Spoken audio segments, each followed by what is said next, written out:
What's up, Eagles fans? I'm Fran Duffy from PHLY, and I'm here now to share my thoughts after going through the film. This is my instant analysis after going through the tape of the Eagles' win over the Green Bay Packers in Week 1 of the 2024 season. What were my big takeaways? I would say defensively, right off the jump, the guy that stole the show was the rookie cornerback, Quinyon Mitchell. It started on the opening drive. He gets that PBU on third down in the end zone against Christian Watson. You see the competitiveness. You see the eye discipline. No panic in Quinyon Mitchell from start to finish in this football game. It wasn't perfect, but I thought we saw a lot of really good things for a rookie corner in his first start in a unique environment there down in Sao Paulo. I loved what we saw from Quinyon Mitchell. And then defensively, let's move from back to front. I think looking at the linebacker level, certainly Zach Bond, 15 tackles and 2 sacks. He was able to stuff the box score, but I think also Nakobe Dean had a really good game as well. Was really decisive downhill, made some plays at or behind the line of scrimmage. I love what we saw from Nakobe Dean. And then also the defensive coordinator, Vic Fangio, in his debut with the Eagles, I thought some really well-designed disguises that were able to fool the Green Bay Packers and Jordan Love. Certainly the interception comes to mind, but there were a couple other really good examples as well where you saw Fangio's scheme really come to life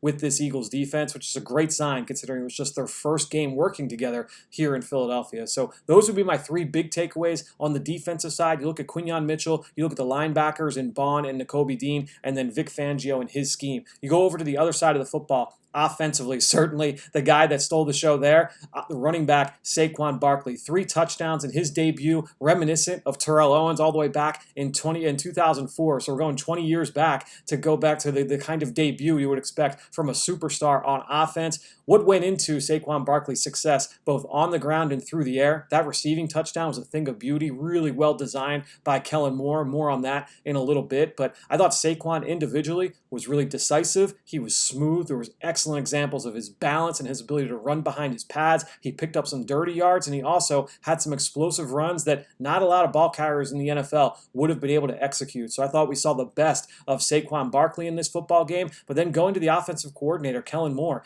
I talked about that really well-designed play to Saquon Barkley in the red zone for a touchdown. There were a number of those in this football game that were just dialed-up plays at the right exact moment, and a lot of that was against the blitz. Jalen Hurts was outstanding against pressure in this football game, and that was one of the things we all wanted to see. What would be the plan against pressure? After how last season ended in 2023, where the Eagles just had no answers against the blitz, what would be built into the structure of the offense to give Jalen those answers? And I thought we saw that time and time again in this one. So I'm going to be breaking a lot of those plays down in my article over at PHLY and some of these breakdowns. You want to make sure, become a diehard so you can go and check out a lot of those film breakdowns. Jalen Hurts was surgical against the blitz in this football game, and a lot of that was how it was built into the structure of the scheme. So kudos to Kellen Moore and the offensive coaching staff for giving Jalen Hurts those tools at his disposal and then allowing him to go out and execute. Great job there from Hurts in this game. Now, obviously, it wasn't perfect for the quarterback. Those 2 interceptions, some of those other throws there, some bad decisions that to me are uncharacteristic. I think when you look at Jalen Hurts overall, he's not a guy that typically puts the ball in harm's way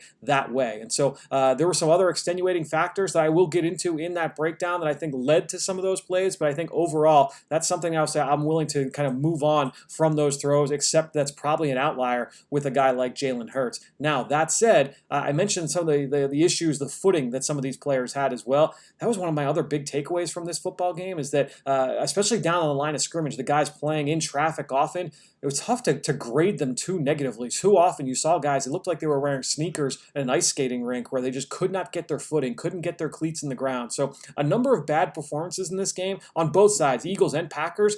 It's almost a wash where you say it's like watching guys in a snow game or in a monsoon where you almost want to just throw that tape out, say, hey, you know what, it wasn't your best performance, but I'm willing to live until the next week and see if you're able to improve on that. So I think mostly that occurred down in the line of scrimmage, but some other guys throughout. Some guys were more affected by the surface than others in this football game. But overall, I would say defensively, again, the big takeaway is Quinyon Mitchell, the linebackers, and then Vic Fangio's scheme. I'll be breaking all that down. Offensively, I think it's Saquon Barkley, Jalen Hurts against the blitz, and then that Kellen Moore scheme, the use of motion, that was something that was highly talked about over the course of this offseason. That was very evident here in this football game. Jalen Hurts very productive with the use of motion. Some of the biggest plays in this game were created with guys that were on the move. So a lot to break down. Make sure you go check out my breakdown that's upcoming here over on All PHLY. That become a diehard. That's how you get access to all of those breakdowns, all of that statistical analysis. But I thought I'd jump here on the YouTube page and provide my instant thoughts after going through the film.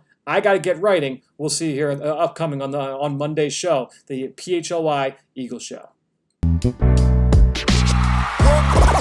all silly like the mayor.